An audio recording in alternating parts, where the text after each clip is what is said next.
दर्शकों की वीडियो स्वागत है। इस वक्त हम आपको बुद्ध विहार की तस्वीर दिखा रहे हैं। हमारे साथ मौजूद है भारतीय जनता पार्टी के युवा नेता, क्या नाम है आपका? सचिन गुप्ता जी, जिन्होंने भारतीय जनता पार्टी के लिए अपना तन मन धन सब कुछ लगाया। आज हम बात करके ढाला विधानसभा से भाई कुलवंत राणा ऐतिहासिक जीत हासिल करी है, क्या कुछ कहना चाहेंगे आप? कुलवंत राणा जी ऐसा है कि पहले भी वो विधानसभा के विधायक रहे हैं और वो विकास पुरुष के नाम से जाने जाते हैं। जो वो कहते हैं वो करते हैं। उन्होंने उस टाइम पे भी ढाला विधानसभा में काफ़ी सारे कार्य करे, महत्वपूर्ण कार्य करे, लेकिन बीच में एक बार जब केजरीवाल की लहर आई तो इस वजह से वो हार गए। ठीक है, जनता ने एक बार मैंडेट दिया, लेकिन वो दोबारा हारे नहीं। जनता के लिए लड़ते रहे, जूझते रहे और दोबारा पुनः अब की बार आगामी इस विधानसभा में उन्होंने जीत और मेहनत करके इस चुनाव को जीता है और जनता ने उनको स्वीकार करा है वो दोबारा से। और जो यहाँ के पूर्व विधायक थे महेंद्र गोयल, उन्होंने इस 11 साल के अंदर इस विधानसभा का क्या कहते हैं बेड़ा गर्क कर रखा था। इस वजह से जनता ने उन्हें नकार दिया। आप यहाँ बिठाला क्या कहते हैं राइजिंग रोड के किनारे में जो नाला है वो उस पर भ्रष्टाचार, पूरा का पूरा भ्रष्टाचार, उनके विधायक का मटेरियल, उनके भाई का अपना सब कुछ उनका अपना इन हाउस है, तो पूरा का पूरा भ्रष्टाचार का अड्डा बना रखा था 11 साल के अंदर। आज नहीं तो एक दीवार तीन बार या 4 बार कम से कम बनाई गई है, वो बार गिर जाती है। किस लिए? क्योंकि वो उसको भ्रष्टाचार इतना कर रखा उन्होंने, मटेरियल अच्छी क्वालिटी का नहीं लगा रखा, कोई भी काम अच्छी क्वालिटी का नहीं कर रखा, सारी नीचे गुणवत्ता के उसमें सारे काम कर रखते हैं। तो उसका पूरा जनता के मैं आपको सवाल करूँगा, क्या दिल्ली में 10 साल से आम आदमी पार्टी की पूर्ण बहुमत की सरकार थी, तो क्या आम आदमी पार्टी ने दिल्ली के अंदर काम नहीं किया? काम किया है। शराब का घोटाला, शीश महल का घोटाला, एक दारू फ्री, शिक्षा मॉडल के नाम पे लोगों को बेवकूफ़ बनाना, घोटालेबाज, सारा आप देख रहे हैं। मोहल्ला क्लिनिक के नाम पे घोटाला। आप बताइए ना, अगर उन्होंने वाकई में 10 साल 11 साल में काम किया होता तो क्यों जनता उन्हें नकारती? आपको देखिए ना, जनता ने नकारने का कारण यही है कि 11 साल के उन्होंने कोई काम नहीं करा। एक पैक दारू फ्री देना, महिलाओं के लिए कोई सुविधा नहीं। तो दारू की मैं बात करूँ, दारू एक पैक फ्री देकर महिलाओं का अपमान नहीं किया गया? नहीं, महिलाओं का अपमान बिल्कुल किया गया, तभी तो जनता ने उन्हें क्या कहते हैं नकार दिया, महिलाओं ने नकार दिया। नकारने का कारण ये शीश महल का घोटाला सबसे बड़ा। मैं आपसे आज बात करूंगा, जब 10 साल से आम आदमी पार्टी की सरकार है दिल्ली के अंदर में, पूर्ण बहुमत सरकार थी, तो 21 रुपये नहीं दिए गए, चुनाव आते बुक को दिया जा रहा था। मैं वही कहना चाह रहा हूँ ना, इनकी वर्तमान पंजाब में भी सरकार है, वहाँ पे इन्होंने क्या कहते हैं अब तक 1 रुपये एक किस्त भी नहीं दी गई है। आप जाके देखिए, एक किस्त भी नहीं दी गई है पंजाब के अंदर। क्यों नहीं दी गई है?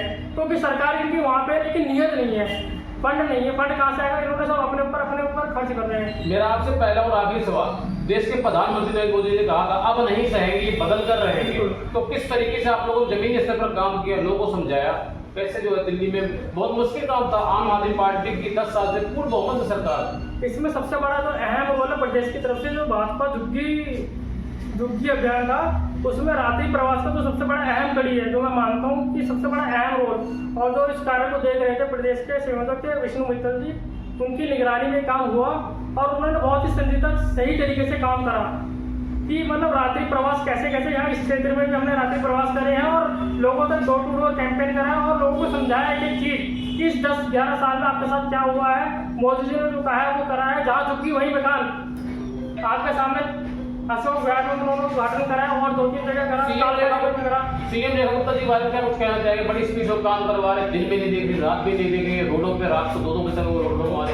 जमीन से जुड़ा हुआ कार्यकर्ता, एक जमीन से जुड़ा हुआ कार्यकर्ता, जब उसको एक पद दिया जाता है, भाजपा इकलौती एक ऐसी पार्टी है जहाँ पे अगर कोई जमीन से जुड़ा हुआ कार्यकर्ता, वो कार्यकर्ता उनकी पार्टी में पकड़ उनके कार्य करने की शैली को देखते हुए आज उन्हें वो जो पद दिया गया, सुशोभित भी चला गया है कि हमारे लिए बहुत गर्व का विषय है। और वो जो काम कर रही है बहुत अच्छे तरीके से काम कर रही है और उम्मीद करता हूँ कि आने वाले साल भर के अंदर और अच्छी तरीके से आपको काम को नजर आएगा वो काम।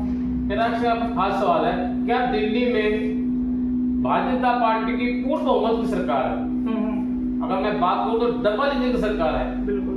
तो दिल्ली में क्या विकास गंगा बहा दी जाएगी? जिस तरीके चुनाव में देश के प्रधानमंत्री नरेंद्र मोदी ने वादा किया था कि हम 5 साल दिल्ली खुद देखेंगे, क्या दिल्ली में विकास होगा? बिल्कुल जी होगा, इसमें कोई दोहराई नहीं। जो उन्होंने वादे करे हैं, चाहे उन्होंने क्या कहते हैं एक वादा करा था चाहे उन्होंने स्वास्थ्य के लेकर वादा कराओ, चाहे उन्होंने कोई भी वादे कराओ, चाहे उन्होंने आयुष्मान कार्ड को लेकर वादा कराओ। आप किसी भी राज्य में जहाँ भाजपा की डबल इंजन की सरकार है, वहाँ सिर्फ 5 लाख का होली और दिवाली पे सैलरी देने का वादा किया गया था, आज तक नहीं दिया गया किसी को। बिल्कुल दिया जाएगा। तब नहीं दिया, होली निकल गई, दिवाली निकल गई। मैं बता रहा हूँ उसका क्या होता है। जो एक योजना होती है ना, उस योजना को क्या कहते हैं, अमली जामा फैलाने में टाइम लगता है। कोई भी योजना अगर हमने बोली, आपके पार्टी की तरफ तो ये भी कहा गया था कि पहली कमिटमेंट बैठक में हम सारा कुछ पास कर देंगे, पहली भी होगी, दूसरी भी होगी। बिल्कुल करेंगे, धीरे धीरे सारी योजनाएं। रेखा गुप्ता जी ने कहा है कि सारे काम जो उन्होंने वादे करे वो सारे काम होंगे, आप इंतजार करिए। जो मार्च में उन्होंने बोला था कि महिलाओं को क्या कहते हैं पैसे चाहिए, उन्होंने स्टेप टूर भी काम करना शुरू कर दिया है। तो पीछे का समझ जिस तारीख से आपसे पहला सवाल और आखिरी सवाल कर रहा हूँ, जो 25 रुपए देने का आपको पार्टी की तरफ वादा किया गया था, वो कब दिया जाएगा? वो दिया जाएगा सर, उस पर भी काम हो रहा है। उसके लिए बजट के अंदर 5100 करोड़ रुपए अलॉट हुए हैं। चुनाव में ये वादा किया गया था सब हर महिला को दिया जाएगा, लेकिन अब कहा जा रहा है सिर्फ बीपीएल वालों को दिया जाएगा। नहीं, एक्चुअली में क्या है कि जो वाकई में इस चीज के लिए क्या कहते हैं हकदार है, उसको दिया जाए तो वो ज़्यादा बढ़िया है। तो सक्षम है, अगर उसको भी दिया जाएगा तो फिर ऐसे काम नहीं बनेगा। जो वाकई में गरीब तबका है, जो वंचित है, तो दलित है, तो शोषित है, जो अभी भी समाज के ऐसे मुख्य ढंगे से दूर है, उसको मुख्य धारा में जोड़ने का काम एक छोटी सी किस्त करेगी। लाखों हजार दर्शक देख रहे हैं आपको, दर्शक क्या कहना चाहेंगे? दर्शकों से मैं यही कहना चाहूँगा कि जनता पे और क्या कहते हैं हमारी माननीय मुख्यमंत्री जी पे विश्वास रखें और ये कार्य बहुत अच्छे होंगे। आज 2027 में निगम का जो चुनाव हो रहा है दिल्ली के अंदर, मैं आज आपके चैनल के माध्यम से एक बात और कहना चाहूँगा जनता से कि 2027 में आप तैयार कमर कस के रखिए कि ये सरकार जाने वाली है और हमारी भाजपा की सरकार पूर्ण बहुमत से दोबारा 2027 में ट्रिपल इंजन की सरकार बनेगी। इस चीज़ के लिए मैं बिल्कुल आश्वस्त हूँ। अभी से अपना एक बार अंतिम परिचय से क्या नाम है? मेरा नाम सचिन गुप्ता है। मेरे पास इस समय क्या कहते हैं युवा मोर्चा का उपाध्यक्ष हूँ, वार्ड 25 से। दर्शकों इस वक्त आपको सीधी तस्वीर में खुद भी आज दिखा रहा हूँ, सचिन गुप्ता जहाँ मौजूद है, युवा मोर्चा के मंडल उपाध्यक्ष है। इन्होंने जमकर आम आदमी पार्टी पर निशाना साधा। इन्होंने कहा कि दिल्ली में अब भाजपा पार्टी की पूर्ण बहुमत की सरकार अब दिल्ली में विकास गंगा बहा दी जाएगी। देखते रहिए ई न्यूज़ के साथ दिल्ली।